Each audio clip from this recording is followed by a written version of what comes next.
Bonjour à tous, bienvenue dans cette vidéo.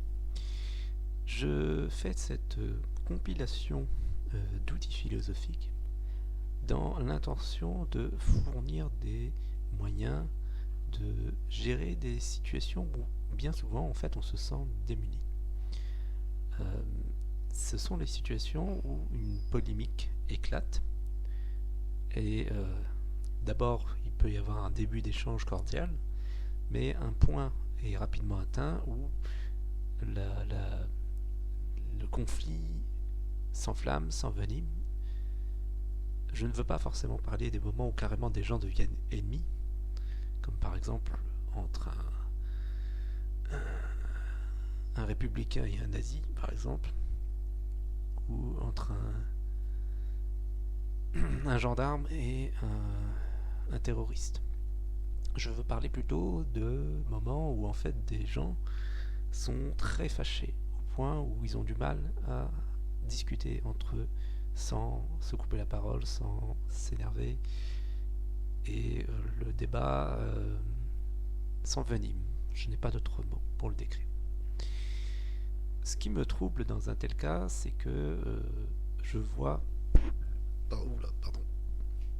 je vois des aspects nocifs et en même temps des aspects positifs à l'intensification du débat. Et j'aimerais faire en sorte qu'on puisse tirer du bien de ces deux choses, à la fois trouver, amplifier les effets positifs et convertir les effets négatifs en effets positifs si c'est possible. Et aussi, bien entendu, dans une telle situation, je me pose la question, quelle est la sage décision ou l'attitude que devrait avoir un sage. J'étais en train de dire quoi? Convertir, oui, savoir quelle est la décision qui serait la plus sage et qui me conviendrait à moi. J'entends que ça ne conviendrait pas forcément à tout le monde, mais là je ne fais que réfléchir à haute voix. Cette vidéo va notamment m'aider dans le futur en fait quand je serai perdu et que j'aurai oublié tout ce que j'ai fait là. Et ben, je vais pouvoir revisionner et c'est les quelques jeux vidéo que j'ai mis sur cette chaîne me servent surtout à ça, ces dépenses bêtes. Et en tout cas, donc voilà, de trouver une solution qui serait en accord avec ma vision du monde, ma philosophie, mes valeurs. J'aimerais aussi prendre en compte le fait qu'il serait illusoire d'imaginer que je puisse totalement me défaire de mes croyances. Donc là, vous comprenez qu'en fait, il va y avoir une orientation esthétique à cette vidéo. En fait, cette vidéo, je la fais après avoir visionné une autre vidéo sur le bayésianisme. Et ils expliquent dans cette vidéo que on ne peut pas... en fait, c'est très important de prendre en compte sa subjectivité. C'est vrai que c'est quelque chose qui m'a toujours fait peur, moi, ma propre subjectivité. Je me suis dit non, il faut que je sois objectif le plus possible et que mathématiser ma vision du monde, la rendre traitable par un algorithme s'il faut, mais il ne faut pas que je laisse mes pulsions, mes passions, mes émotions me guider, m'influencer. Pas de biais, pas de croyances, etc. etc. Et alors j'ai toujours un peu cette opinion, mais vous allez voir qu'elle va être quand même mise face à ses limites. C'est-à-dire que je pense que ce serait illusoire de penser que nous pouvons être à 100% dénués de croyances, dénués de biais, dénués d'illusions, dénués de passions qui nous amènent vers une mauvaise direction. Donc il va y avoir aussi une recherche de la vérité, évidemment. À partir du moment où je cherche la sage décision, je cherche aussi à mieux explorer le domaine de la vérité. Ce que j'observe, c'est que dans le paysage numérique et dans la vie de tous les jours, lorsqu'un débat s'installe, je suis plutôt content. En fait, dans le sens où je vois l'espèce de dynamique de thèse, antithèse, synthèse dont parle Hegel, Et pour moi, je vois le progrès de l'humanité s'accomplir devant mes yeux. Et donc, forcément, quand le débat s'envenime et prend une direction qui ne me plaît pas, je suis triste. Je me dis, ben, c'est dommage quand même. Ça aurait été mieux que les deux interlocuteurs mettent leur ego de côté. C'est vrai que je n'ai pas parlé d'ego, mais voilà, ça fait aussi partie des choses, mettre leur passion de côté, leur biais, leurs croyances, etc., et qu'ils puissent être le plus objectif possible. Et donc, l'échange continue. Pourquoi devrait-il s'arrêter? Puisqu'il est le reflet du progrès de l'humanité.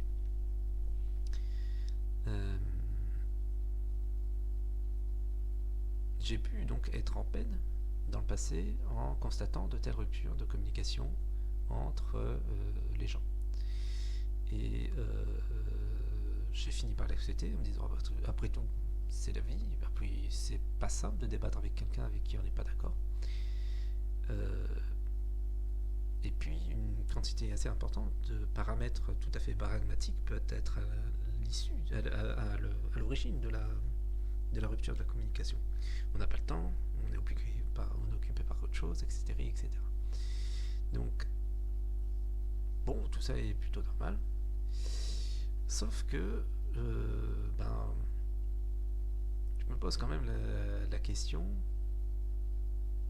est-ce que je n'ai pas le moyen de prolonger ce processus qui m'attriste d'être arrêté? Moi, dans mes valeurs prônent que le débat se poursuive, surtout que il y a des fois, je sens qu'il y a du chemin à accomplir, des zones d'ombre à explorer, des parties à optimiser. Et ça, quand je le ressens, je me dis, mais il faut que le débat continue. Et donc j'ai besoin que cette sensation de vide puisse être gérée, puisse être non pas forcément comblée, et ça je ne sais pas, mais en tout cas que j'ai une réponse à accorder à ce besoin. J'ai besoin de me sentir en capacité de pouvoir répondre avec des outils à cette question: que puis-je faire? Que puis-je savoir? Que puis-je décider dans une telle situation? Voici donc la demande que je formule à travers cette vidéo. Quels pourraient être ces outils qui permettront de faire avancer les choses, de prolonger d'une manière ou d'une autre le débat? Et ce, de manière saine, sereine, cordiale, scientifique. Je vais vous proposer 3 situations avec un exemple, deux exemples on va dire d'opinions qui se contredisent. Par exemple, il faut plus de mathématiques au programme scolaire. Donc ça, on va dire que c'est la proposition P. Et l'exemple opposé, c'est il faut moins de mathématiques au programme scolaire. Le contraire de ces propositions n'est pas l'opposé forcément. Je vous renvoie à la vidéo qu'a fait le percepteur sur Aristote et la logique, et je continue. C'est pas le sujet de la vidéo. Donc je distingue d'abord 3 cas. 1. Soit il y a l'attitude favorable à P et donc défavorable à Q, soit l'inverse, l'attitude favorable à Q et donc défavorable à P. Et enfin, la troisième attitude, qui jusqu'à présent a toujours été pour moi synonyme de sagesse, l'attitude non partisane. Donc non partisane vis-à-vis de P et de Q, il ne s'agit pas de la neutralité. Je vous expliquerai ça un peu plus en détail dans la suite de la vidéo. Et puis, en fait, donc ces 3 propositions ne sont pas très satisfaisantes parce que, en fait, l'attitude favorable à Q est à peu près équivalente à l'attitude favorable à P. Une fois qu'on a abstrait la façon dont l'étudier, c'est pas très intéressant. Donc du coup, je refais une autre liste, une deuxième liste avec cette fois-ci donc en premier lieu, nous avons l'attitude favorable à P et passionnément défavorable à Q. Donc une attitude que moi j'ai toujours trouvé à fuir, subjective, influencée par ses passions, par ses émotions, d'accord? Donc première possibilité. Deuxième possibilité, l'attitude favorable à P est réceptif ou collaboratif vis-à-vis de non-P ou alors de Q. Et enfin, 3, l'attitude non partisane. Et de cette manière, en fait, je différencie l'attitude non partisane de l'attitude favorable à une proposition, mais en bon terme avec son opposé. Et jusqu'à présent, j'ai toujours dit que voilà, la troisième attitude était la plus raisonnable, était la voie de la raison, la voie de la sagesse. Et le fait de visionner cette vidéo sur le bayésianisme m'a fait remettre en question cette idée, parce que il est illusoire de penser que nous allons échapper à la première possibilité et que la deuxième est forcément déraisonnable, ou en tout cas qu'elle n'est pas suffisante. Donc c'est de ça que je voulais vous parler. Je relis mes notes. Et oui, en fait, pourquoi je fais attention à faire attention de ne pas avoir de biais ou de croyances ou je ne sais quoi, c'est parce que l'humain est faillible. Il est très probable que des choses passent à travers nos filets, passent à travers notre attention, aussi pointue soit-elle, aussi... vous m'avez compris, je vais pas approfondir là-dessus. Ensuite, donc nous allons voir des techniques de philosophie qui vont être utiles en fait pour ces trois cas, ou seulement un des trois. Et donc voilà, je vais les parcourir un peu dans le désordre, je l'avoue, parce que j'ai pas non plus eu énormément de temps pour préparer cette vidéo et j'ai peur en fait que ma motivation pour la faire disparaisse. Donc je vais attaquer sans plus tarder. Alors, numéro 1. Qu'est-ce que déjà la position apartisane dont j'ai parlé tout à l'heure? C'est cette méthode que je vais vous présenter, qui en soi est une méthode à part entière, qui est le fait de ne pas prendre parti. On prête à Simone Weil une citation. Je ne suis pas allé la vérifier, mais en tout cas, de toute façon, elle est suffisante. C'est le sens de la citation qui est suffisant. Je m'en fiche qu'elle soit vraie ou pas. Qu'elle soit factuellement de Simone Weil ou pas. Elle dit la vérité n'a pas de parti. Elle est sans couleur. Et c'est très important de comprendre ça. Supposons qu'on a d'un côté les platistes et de l'autre côté les rondistes, on va les appeler comme ça. Eh bien, la vérité n'a pas de camp politique. Donc elle ne va pas appartenir au camp des platistes ou au camp des rondistes. La Terre est ronde indépendamment à sa forme qui existe, indépendamment de nos désirs envers elle, ou indépendamment de notre organisation, de nos communautés, etc., de ce qu'on fait en fait. La Terre ne dépend pas de nous, la forme de la Terre ne dépend pas de nous.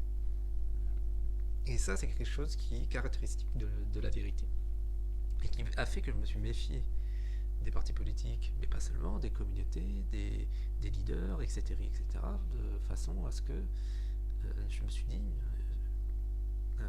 il faut que j'évite de prendre part, de prendre parti, et il faut que je laisse ouvert les différentes possibilités. Et donc c'est à travers un texte assez connu qui s'appelle Notes sur la suppression des partis politiques, Simone Weil prétend qu'il faudrait carrément supprimer les partis politiques puisque ça amène les gens à prendre parti et donc à perdre en objectivité et donc être imbibé de passion, de subjectivité et donc de peu de sagesse. Et donc très important, donc si vous en avez les moyens, en tout cas si c'est dans vos cordes, si c'est votre souhait, je vous invite lorsqu'il y a deux camps qui se créent, à ne pas rentrer dans un camp pour ensuite s'attaquer à l'autre, à essayer de surplomber ça. Et comme je disais, ce n'est pas la neutralité, ce n'est pas le milieu, c'est pas François Bayrou, c'est pas, par exemple, si on reprend l'exemple de tout à l'heure, ce n'est pas ne rien changer au programme des mathématiques. Peut-être que il y a une vérité parmi les deux, entre P et Q, mais que vous ne voulez pas, au prétexte que vous avez calculé qu'il fallait plus de mathématiques, vous ranger dans le camp de ceux qui prétendent qu'il faut plus de mathématiques. Certains diront, bah oui, mais c'est automatique. Si vous avez la possibilité, en tout cas dans votre esprit, de ne pas vous caser là-dedans, ça peut être utile pour être plus objectif. C'est ça que j'essaie d'expliquer.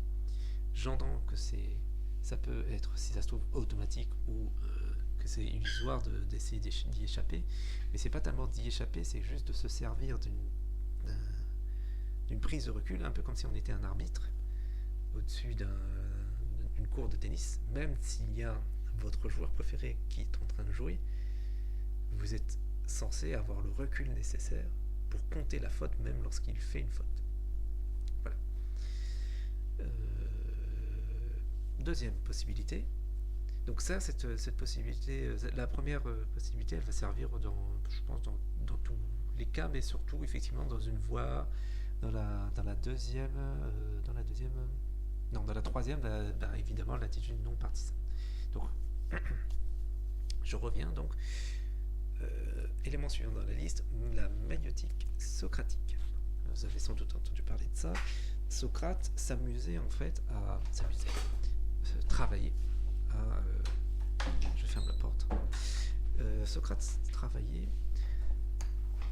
à trouver des contradictions chez ses interlocuteurs, mais d'une manière assez subtile, qui consistait à faire croire qu'il était d'accord avec la personne, pour ensuite amener la personne à se contredire.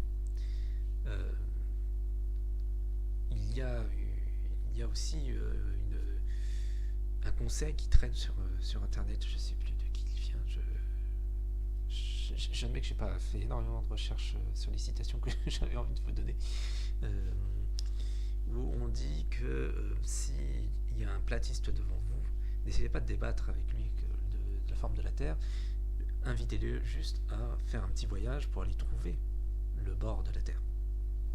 Par exemple, let's go and let's find the edge. Si j'arrive à retrouver la citation, je la mettrai en description. Et une autre manière, c'est de dire aux platistes oh là là, mince, la Terre est plate. Il faudrait revoir toute notre cartographie du ciel, puisqu'elle part du principe que la Terre est ronde. Effectivement, si vous allez dans l'hémisphère nord, vous allez voir certaines étoiles, et si vous allez dans l'hémisphère sud, vous allez voir d'autres étoiles, ce qui est une énième preuve que la Terre est ronde. Mais si vous voulez éviter de prononcer ces mots de cette manière, de peur de provoquer un rejet ou un envenimement du débat, une façon de faire qui est tout à fait positive, qui transmet une énergie positive, une dynamique positive, c'est ok, cherchons le bord, explorons, s'il n'y a pas de bord, explorons aussi loin que nous pouvons, ça veut dire que la Terre est infinie, c'est génial, et puis refaisons nos cartes, faisons de l'astronomie, achetons un télescope, repérons les étoiles, notons-les, etc., etc. Donc ça transforme une énergie négative en énergie positive. Alors j'entends que c'est très théorique. Moi je ne l'ai jamais fait, mais en tout cas peut-être aussi que c'est parce que j'ai jamais tenté que je ne suis jamais arrivé à une telle situation. Mais je trouve ça extrêmement subtil. Honnêtement, si quelqu'un arrive à faire ça, c'est un sage, mais puissance 10, c'est un excellent orateur. Alors après, il ne faut surtout pas que ce soit de l'ironie mesquine. Il faut qu'on soit sincère dans le fait qu'on montre qu'on a envie de travailler avec la personne, qu'on a envie de travailler avec le platiste en question et de lui faire découvrir la beauté du ciel étoilé. Donc attention, apprendre avec des pincettes cette technique. Et donc ça c'est plutôt utile lorsque vous êtes dans la deuxième possibilité, c'est-à-dire que vous êtes favorable à l'idée que par exemple la Terre est ronde, mais vous avez le souhait d'être en collaboration et en réception de l'attitude opposée. Ensuite, les techniques de la philosophie analytique. Vous avez peut-être l'idée que la philosophie, c'est un truc de poète, c'est un truc de normalien, c'est un truc de littéraire, c'est un truc c'est du lyrisme. Ça consiste à manipuler des notions, c'est un peu de la branlette intellectuelle, et puis basta, quoi. Et je voudrais vous avertir sur le fait qu'il y a un petit schisme en philosophie. Le meilleur exemple, c'est de voir ce qui s'est passé lorsqu'on a fait débattre Raphaël Enthoven et Monsieur Phi. C'était un gros schisme. C'est-à-dire que il y a d'un côté des philosophes qui vont préférer un côté plutôt mystique et mystérieux de la philosophie. De l'autre côté, il y en a d'autres qui vont préférer plutôt s'attacher à l'histoire des philosophes eux-mêmes, comment ils se sont intégrés dans l'histoire des hommes. Et puis, il y a une troisième catégorie qui est les philosophes scientifiques, en quelque sorte, tous les philosophes analytiques. Les philosophes qui se disent, bon, arrêtez vos conneries, sortons la calculette. Oui, c'est bien beau de faire de la poésie et tout, mais sortons la calculette et arrivons à des résultats, arrivons à des choses qui pourront être exploitées pour faire de la science. L'idée qui me vient en tête, un peu complexe, je l'avoue, c'est par exemple l'idée de déterminisme est utilisée dans la sociologie et en informatique. Dans sociologie, le déterminisme est utilisé pour expliquer que voilà, il y a des déterminismes sociaux qui vont amener un individu à avoir un comportement. Et que donc, il peut être utile, et j'insiste sur ce mot, utile, de manipuler les déterminismes sociaux, d'agir au niveau des déterminismes sociaux pour obtenir les comportements humains qu'on le souhaite. Que ça ne sert à rien de s'adresser aux gens directement, mais plutôt de manipuler l'environnement dans lequel ils se sont trouvés. Donc je n'approfondis pas, mais en tout cas les résultats sont extrêmement concrets de cette philosophie. Autre exemple, en informatique, il existe des fonctions qu'on appelle déterministes, la plupart des fonctions mathématiques par exemple, et puis des fonctions qu'on appelle non déterministes. Et le problème des fonctions non déterministes, c'est qu'elles sont difficiles à débugger, c'est-à-dire à diagnostiquer pour savoir d'où vient le bug.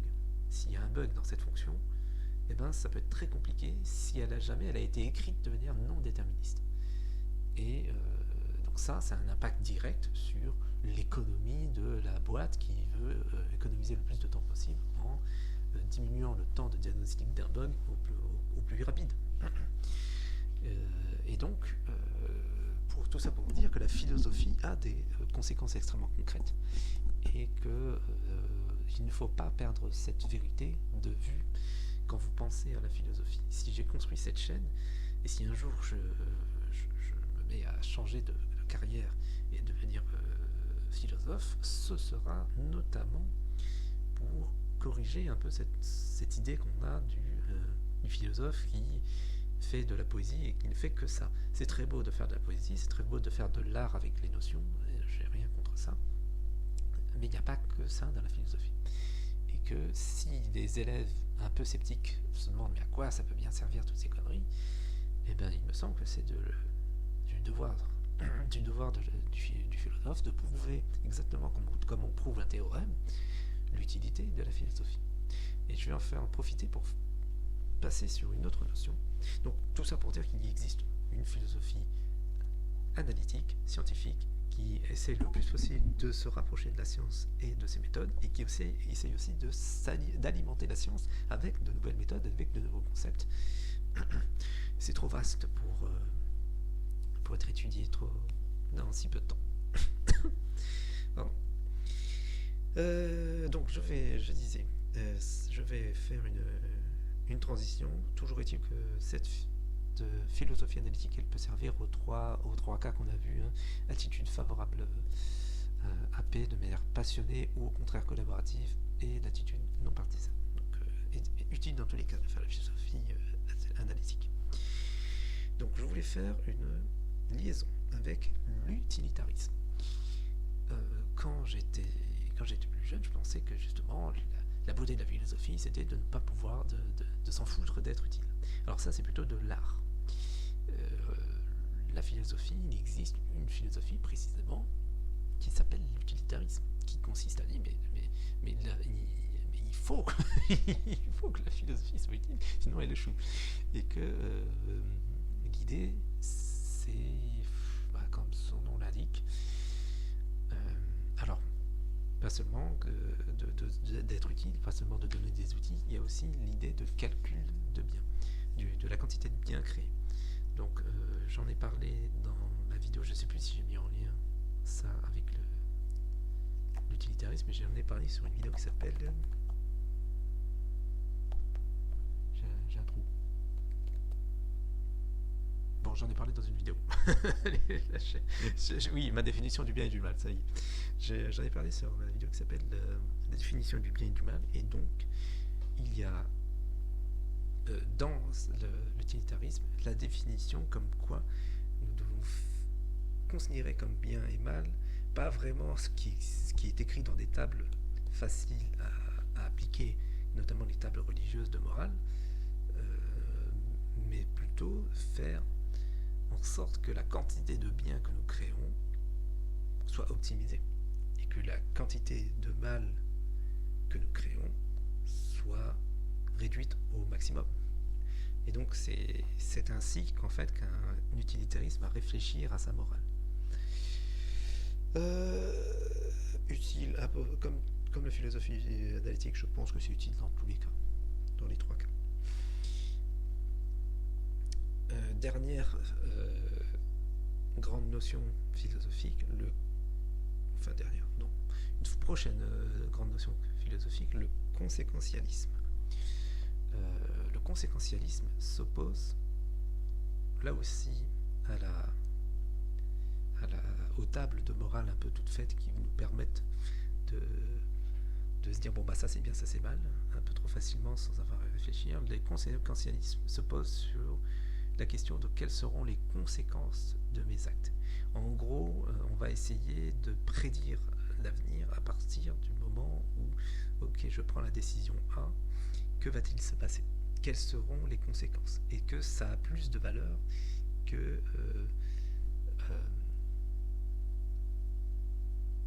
il y a un autre mot pour ça, putain, c'est une morale. La morale... Bon, tant pis, je me souviens plus de l'opposé de la morale conséquentialiste. Mais en tout cas...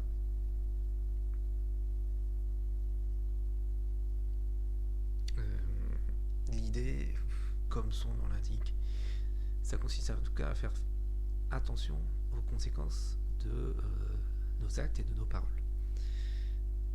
Et je vais faire une transition sur le fait que lorsque l'on prend une position, lorsqu'on prend une décision, qu'on se dit, bon, bah, par exemple, la paix est vraie, il faut plus de mathématiques dans les programmes scolaires, on doit toujours réfléchir aux conséquences que ça aura. Conséquences positives, oui, et surtout conséquences négatives. C'est ce que j'ai envie d'appeler la nocivité d'une proposition, la nocivité potentielle. Si vous avez une théorie et que vous avez envie de l'exposer à la population, mais que vous calculez sa nocivité et que vous vous rendez compte qu'en fait ça va déclencher des morts, par exemple une théorie sur un médicament qui pourrait soigner, mais qu'en fait les gens risquent de se précipiter à la pharmacie et se surdoser, ça doit être pris en compte. Je ne dis pas que c'est forcément la mauvaise décision. Je dis que dans le calcul, ça doit être pris en compte. Il ne faut pas être dans le déni à ce moment-là. Ensuite, donc ça c'est utile encore une fois dans les 3 points, je pense. Parce que si ça se trouve,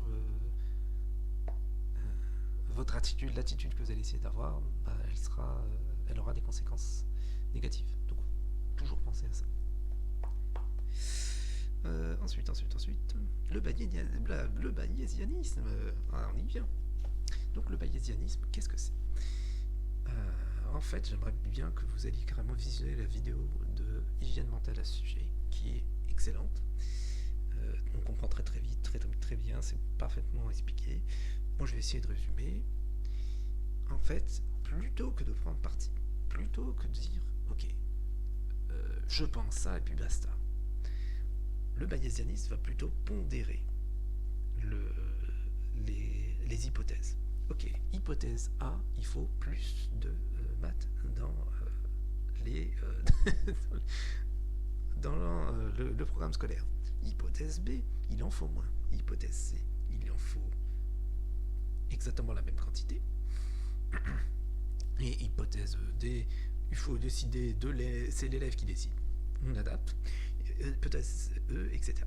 Et ensuite, ce que va faire la philosophie bayésienne, c'est que au départ, on va avoir des idées préconçues, des préjugés, des a priori, mais on est obligé en fait. On n'a pas le choix. Au moment où la recherche de la vérité commence, on a notre pifomètre qui nous dit ce serait sans doute plutôt ça. Et puis au fur et à mesure qu'on acquiert des connaissances sur le sujet, au fur et à mesure que des arguments arrivent dans le débat, eh bien il va y avoir des mouvements. Il va y avoir, par exemple, si on prouve que les mathématiques c'est vraiment très mauvais pour la santé des élèves, et qu'il y a 10 études à ce sujet dans la communauté de lecture, ça va augmenter le poids de l'hypothèse Q. Et du coup, on va se dire, l'hypothèse Q est plausible à 80% d'après nos calculs, ou d'après la proportion que ça a dans notre esprit. Parce que oui, on va avoir tendance à présenter ça sous forme de pourcentage, mais c'est tout à fait vrai de dire que c'est le pifomètre qui fait ça. Et c'est pas grave. Mais l'important, c'est que ça va vous permettre d'avoir une très bonne vision de vous-même, en fait. C'est le meilleur moyen, en fait, de contrer les préjugés, de contrer les a priori, et puis d'être objectif, en fait. Je trouve qu'il n'y a pas plus objectif que la méthode bayésienne. Je la trouve fascinante. Je suis très étonné de la découvrir uniquement maintenant, après des années de philo. Du coup, la méthode bayésienne est très utile pour ne pas nier ses biais, ne pas nier sa subjectivité. Au contraire, on la prend en compte. On sait qu'on va être subjectif au départ, et même après avoir étudié pendant 1 an à fond le sujet, eh bien, il restera encore un peu de subjectivité. Et c'est important de le savoir. Donc la méthode bayésienne, je dirais qu'elle est utile notamment dans l'attitude apartisane. Elle est sans doute utile dans les autres cas, mais dans l'attitude apartisane, c'est là où elle brille. Vraiment. Ensuite, il faut distinguer le fait de prendre une décision et le fait de fermer un champ d'étude. Autant c'est très important de prendre des décisions dans la vie, autant rien ne vous interdit de penser à quelque chose. Si vous êtes persuadé que... Si par exemple on a eu la preuve absolue que, je sais pas quoi, les extraterrestres n'existent pas, mais que vous avez quand même envie d'y réfléchir, en fait rien ne vous en empêche. Vous avez le droit de votre côté de prendre un papier, un stylo et faire des schémas, des calculs, et c'est très bien comme ça. Simplement, à un moment donné, il faut prendre une décision. Lorsqu'un juge a un temps imparti partie qui est finie, lorsqu'il n'a pas d'autre choix que de prendre une décision après avoir étudié une certaine quantité de temps, eh bien c'est très important qu'il puisse, qu'il sache, qu'il se dise bon bah il faut, à un moment donné, il faut que je me décide et qu'il rende la justice. Est-ce que pour autant ça nous empêche, nous, d'y réfléchir, et même au juge lui-même de revenir sur sa... Peut-être pas revenir sur sa décision, c'est pas exactement ça que j'essaie d'exprimer. Ce que j'essaie d'exprimer, c'est que ce sont deux notions à distinguer. Il peut arriver que l'on prenne des décisions, mais que le fait de réfléchir à cette situation permette de découvrir des choses. Qu'est-ce que je pourrais vous donner comme exemple ?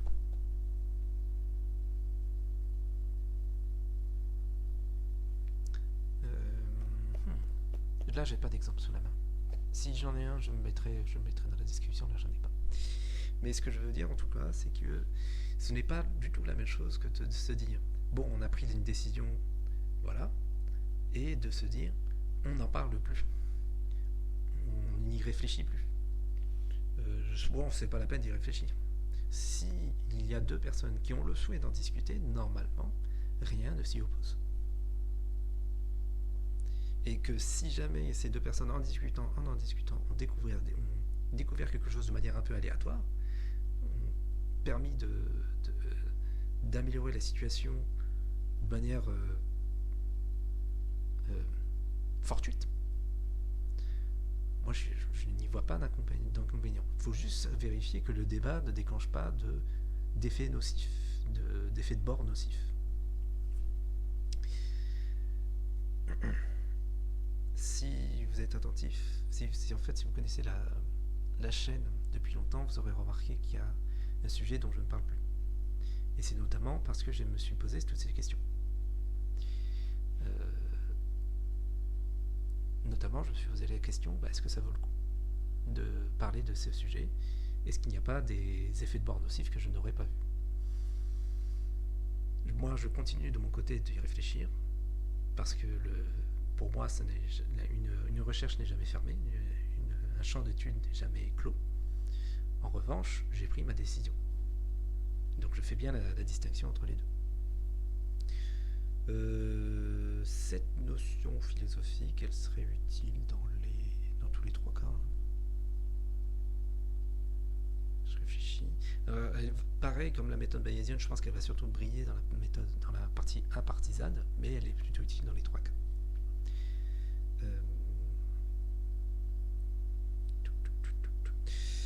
Ensuite, renseignez-vous sur les... Enfin, il faut pas que je n'ai pas envie de donner des conseils, je veux donner des outils. Un outil serait de se renseigner, voilà, sur les qualités d'un bon débat, d'un débat cordial.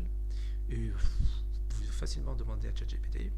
Si jamais vous voulez ma définition, je pourrais vous la donner. Je vais la donner. Elle est dans mon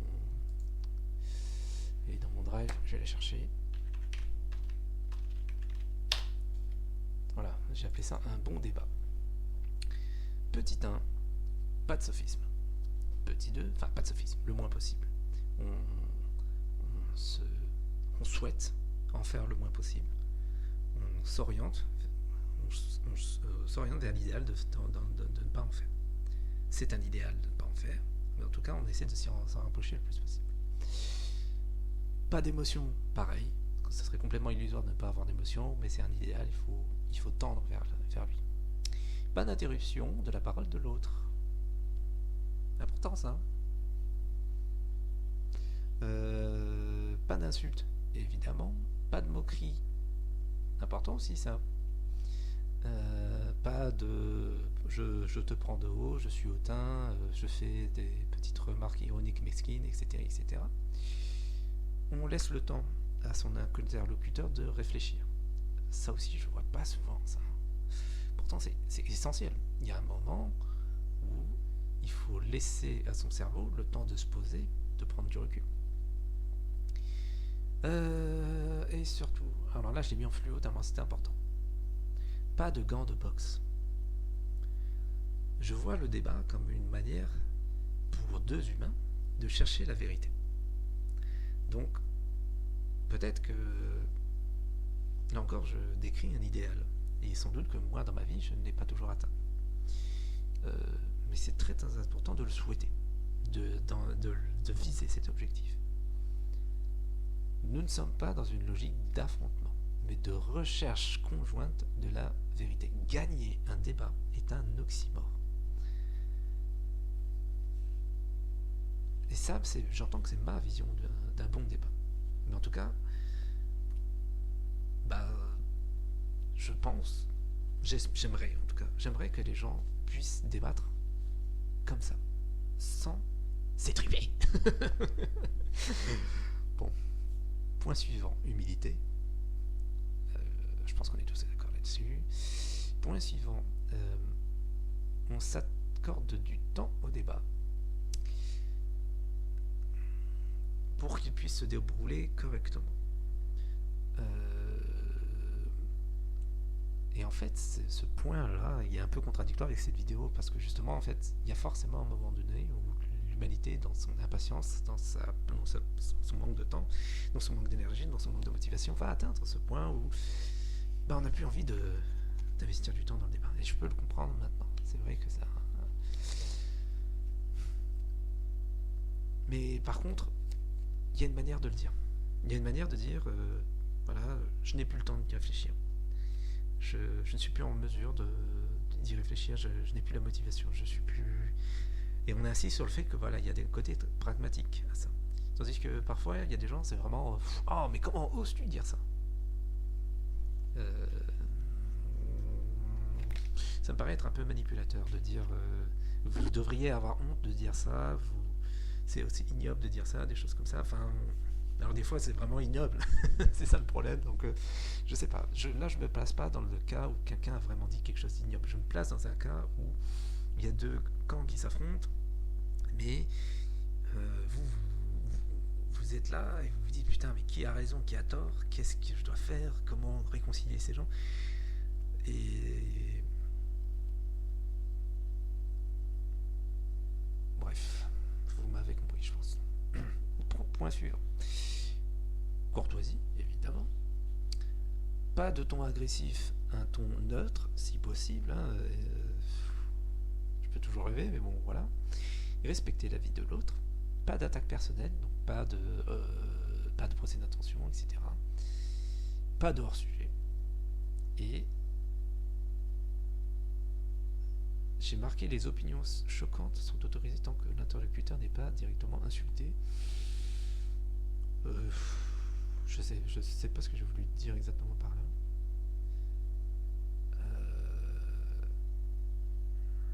Je sais pas ce que je voulais dire par là. Donc je sais plus, je ne me rappelle plus. Le dernier point, peut-être que je l'enlèverai.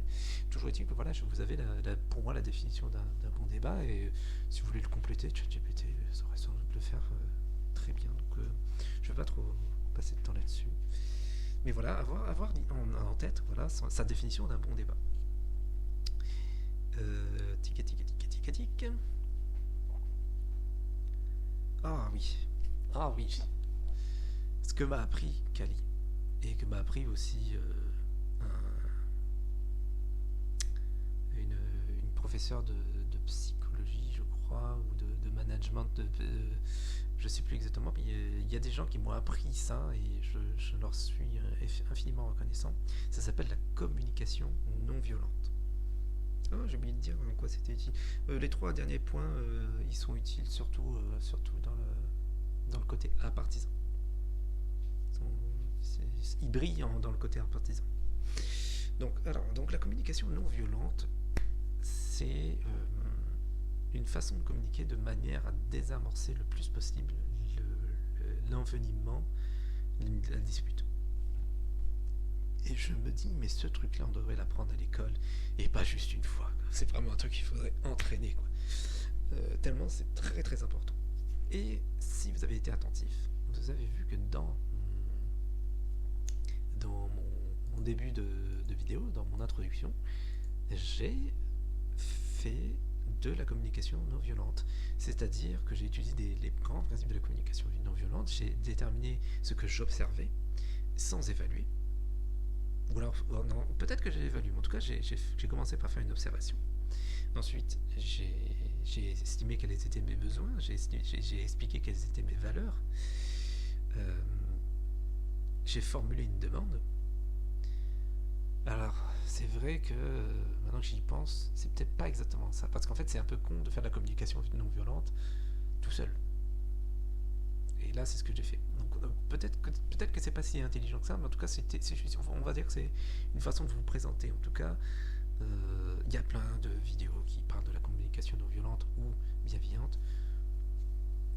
Et c'est sine qua non, quoi. Si vous voulez un bon débat, ça aussi, c'est extrêmement important. Donc, pareil, ça brille dans le cas de l'attitude non partisane. Ensuite, je vous ai parlé de l'utilitarisme, du conséquentialisme, oui.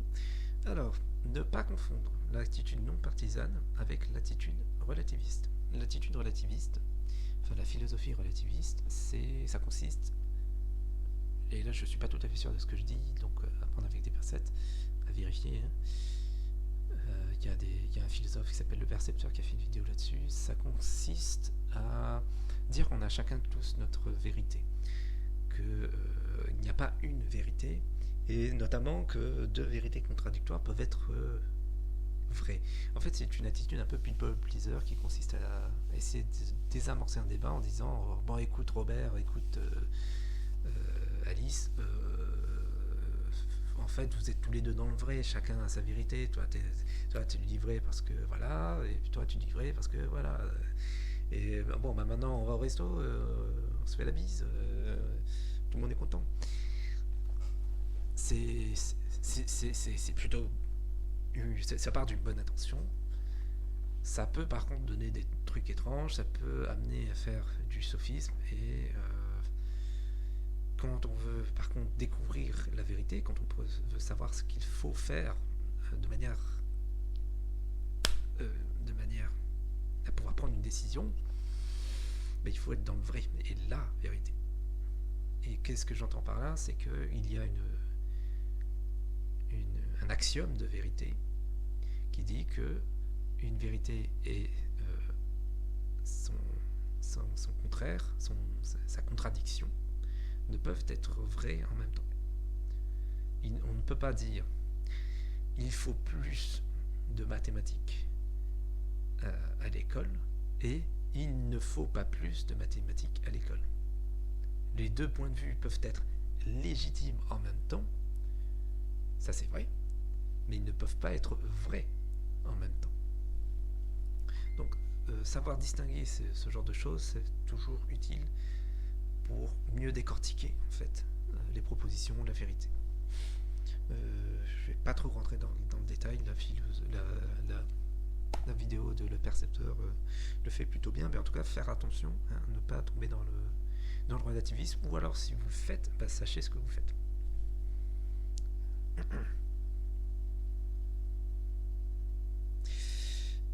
Troisième possibilité, enfin, faut que je raconte, prochaine possibilité.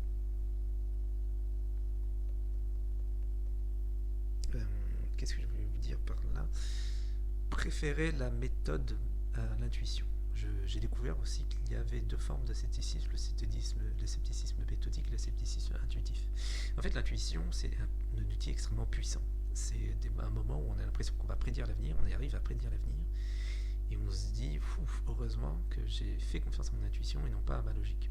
Parce que la logique aurait dit plutôt l'inverse. Malgré tout, de temps en temps, il faut faire confiance à la méthode, surtout lorsque les enjeux sont très importants et lorsqu'on a le temps en fait d'appliquer la méthode. Comment je pourrais expliquer ça? Là-dessus, je suis pas tout à fait sûr de ce que je dis. Mais en tout cas, c'est un moyen d'être très objectif. La méthode, c'est ce qui permet d'être très objectif, tandis que l'intuition, c'est bien lorsque vous avez peu de conséquences nocives à l'arrivée. Donc, c'est pour ça que c'est très important d'être dans l'intuition lorsqu'on fait de l'art. Parce que c'est pas grave si vous faites de la merde en art, ça va tuer personne. Par contre, c'est très important d'être méthodique en science. Parce que là, par contre, il peut y avoir des morts. Prochain point. Tiens, je viens de lire une partie de mes notes, elles sont bordéliques. Quand je parlais de maïotique socratique, ce qui est intéressant, c'est que c'est à la limite, en fait, c'est à la frontière entre le débat et la curiosité. C'est pour ça que je disais que c'était important d'être sincère avec la personne avec qui on est en face, parce que la maïotique socratique va te dire, on va dire platiste, eh ben, soyons curieux ensemble, et soyons sincèrement curieux ensemble de, si jamais la Terre était plate, imaginons, qu'est-ce qui ferait que les étoiles sont configurées de cette manière? Où se trouve le... Soyons curieux, où se trouve le bord? Comment atteindre le bord? Et donc ça permettrait de transformer ce qui autrefois était une joute verbale en un moment où on fait travailler nos neurones, on réfléchit, on imagine des choses. Je reviens à l'ordre normal de ma liste. Ah, purée. Mon préféré. Non, je déconne, c'est pas mon préféré. Progresser avec passion, en utilisant la passion de l'opposant. J'ai un exemple très concret là-dessus. Imaginez que vous êtes pour le nucléaire. Non, contre le nucléaire, c'est mieux. Vous êtes contre le nucléaire. Donc vous avez de très bons arguments, vous êtes convaincu qu'il faut absolument moins de nucléaire dans le pays. Vous avez fait des études là-dessus et tout, pas de souci. Vous avez décidé de travailler en collaboration quand même avec vos opposants, c'est-à-dire les gens qui sont pour le nucléaire. Et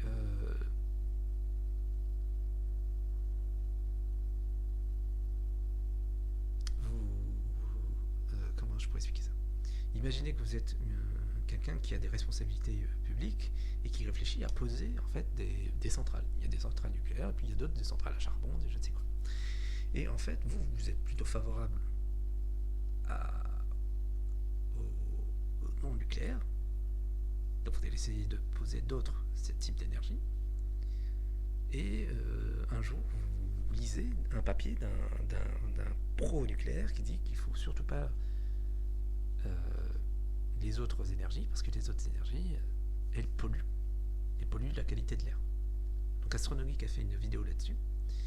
Et en fait, c'est vrai que aussi les énergies renouvelables, ça peut être aussi un peu compliqué, parce que il faut quand même faire de l'extraction de métaux pour les comment on appelle ça, les trucs là qui absorbent l'énergie solaire, les panneaux solaires, les éoliennes, etc. Les éoliennes, ça tue des oiseaux, et donc en recevant ces informations, eh bien vous pouvez progresser en fait. En fait, il y a plusieurs attitudes, et si jamais votre attitude c'est oh là là, mais ces gens-là, ils sont pour le nucléaire, ils se rendent pas compte, ils veulent qu'on ait Fukushima à la maison ou Tchernobyl à la maison, ils sont complètement fous. Mais vous pouvez très bien aussi progresser avec eux. Vous dire que, en fait, oui, là, vous allez planter 2 éoliennes, mais s'il y a un nid d'oiseaux juste à côté, une population d'oiseaux, un parc avec une population d'oiseaux très important juste à côté, c'est à prendre en compte. Et que si ça se trouve, s'il n'y avait pas eu ces gens qui étaient pro-nucléaire et anti-éolienne, peut-être que vous ne l'auriez pas su. Parce qu'en fait, quelqu'un qui est passionné dans le débat, c'est quelqu'un qui est motivé dans le débat. Et Hegel disait que rien de grand ne s'est jamais accompli sans passion. Peut-être qu'un grand débat, c'est un débat où il y a de la passion. Et là, ça remet en cause mon attitude de non-partisan. parce que moi je me disais qu'il fallait surtout pas prendre parti, surtout pas être soumis aux passions. Mais en fait, non seulement c'est peut-être faux, mais si ça se trouve, en fait, les passions du camp adverse, on peut les utiliser pour s'améliorer soi. Là, il y a une centrale à charbon. Je devrais peut-être la déplacer et la mettre plus loin de la ville. J'ai beau être pro-nucléaire, ou pardon, être contre le nucléaire, si je peux pas faire autrement, je me suis un peu embrouillé avec cette histoire de nucléaire, mais vous comprenez l'idée générale. L'idée, c'est que on peut s'aider du camp adverse pour progresser, parce que le camp adverse va être motivé pour trouver des défauts chez nous. Et surtout, ne vous en plaignez pas. Je vois tous les jours des gens qui s'offusquent que leur opposant ait osé leur répondre. Mais bro, c'est ce que t'as demandé en fait. Tu voudrais en fait débattre avec quelqu'un qui est tout le temps d'accord avec toi? Bah non, ça aurait aucun intérêt. Ça a beaucoup plus de valeur. Non seulement c'est noble hein, de savoir débattre avec son opposant, mais c'est aussi c'est très constructif. Parce que l'opposant, il est motivé à trouver des failles dans votre raisonnement. Et ces failles-là, une fois que vous les aurez acquises, eh ben c'est excellent, parce que vous allez pouvoir les combler. Il y a quelqu'un qui a fait le travail de repérage pour vous. Mais embrassez-le.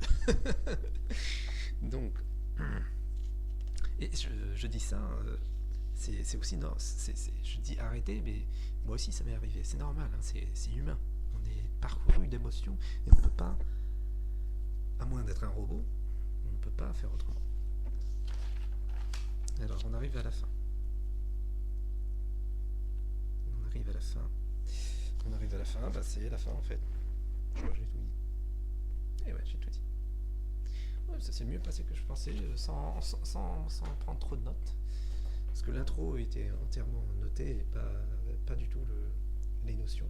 Bon, j'imagine que la vidéo doit être très longue. Je pense que je vais avoir une énorme flemme de faire un montage. Mais en tout cas, de toute façon, tout ça, ces notes-là, ça va me servir surtout à moi. Ça va me servir surtout à moi parce qu'il y a plein de sujets sur lesquels je suis, mais je suis là en train de dire, mais qui est dans le vrai, qui a raison. Et en fait, tous ces outils-là peuvent m'aider, en fait. Et notamment dans les moments où je suis pris de passion, où j'ai tendance à être favorable à un sujet, à dire, putain, mais il faut vraiment déconner pour prétendre l'inverse. Et en fait, maintenant, je sais quelle est la sage décision, l'attitude sage. L'attitude sage, ça consiste à regarder ce panel d'outils que je vous ai donné là, et piocher dedans. Et piocher dedans en s'adaptant à la situation. Qu'est-ce que ça me fait un bien fou de ça? Alors si ça se trouve, dans 3 mois j'aurais oublié, et dans 3 mois je serai là, purée, en fait ça sert à rien, putain, purée, ces outils sont nuls. Mais je sais pas, là je me sens bien parce que je sens que j'ai encore fait un pas vers l'avant en philosophie. Et je voulais vous le partager. Parce que c'est cool de partager quand on se sent bien. Allez, à la prochaine et merci beaucoup. Salut.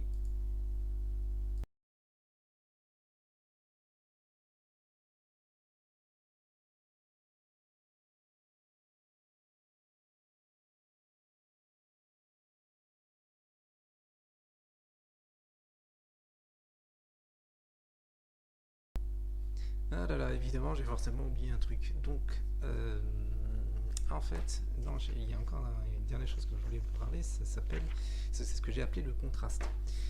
Alors, comme vous le savez, j'aime bien la notion de juste milieu. Le fait de prendre 2 extrémités, et puis de se dire, d'osciller, faire un mouvement d'oscillation jusqu'à la vérité.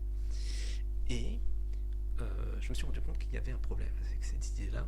C'est par exemple, imaginons que vous êtes en train de peindre un tableau. Prenez 2 extrémités. L'extrémité A, c'est le tableau est entièrement noir. B, le tableau est entièrement blanc.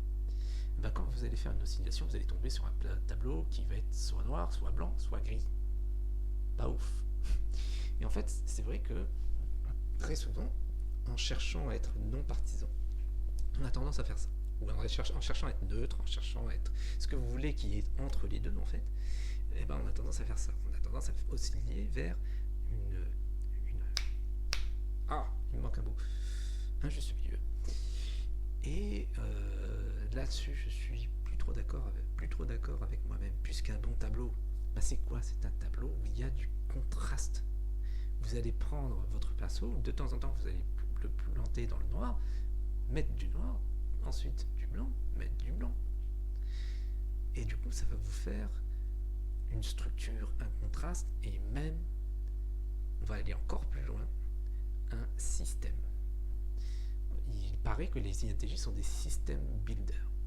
Et peut-être que notre super pouvoir, faut bien qu'on ait des super pouvoirs quand on voit la qualité de nos défauts, hein. On a des défauts, on a de très très gros défauts, et je ne veux surtout pas que je prétende qu'on est des super héros, mais on a un avantage, c'est vrai. On a un avantage, c'est que quand on a un problème, on va avoir tendance à créer un système. Et c'est peut-être ça le message qu'on devrait donner aux gens. C'est quel que soit votre problème, quel que soit la polémique sur laquelle vous êtes en train d'affronter, eh bien peut-être qu'il faut répondre via un système. Je vais... où est-ce que je vais donner cet exemple-là?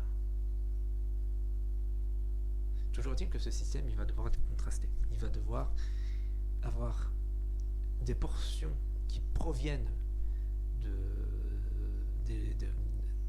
des gens favorables à une idée, d'autres portions qui proviennent des gens qui sont totalement défavorables à cette idée, et vous allez faire votre cuisine avec, vous allez faire votre oui, d'ailleurs la cuisine est le meilleur exemple. Imaginez que pour découvrir comment faire un bon plat, et on ait suivi l'exemple du juste milieu.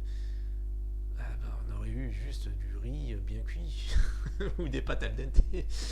Vous comprenez que pour faire quelque chose de correct, il va falloir saupoudrer de plusieurs ingrédients. Et c'est pour ça que c'est important.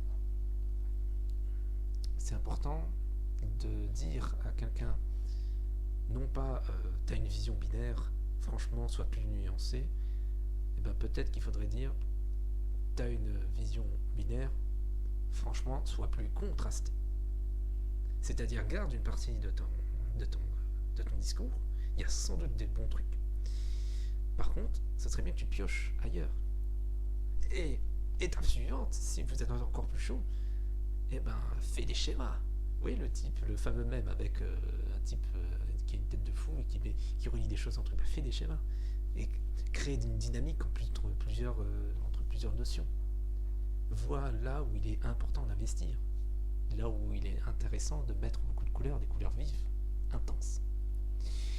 Donc voilà. Allez, la vidéo est trop longue, je m'arrête là et je vous dis salut!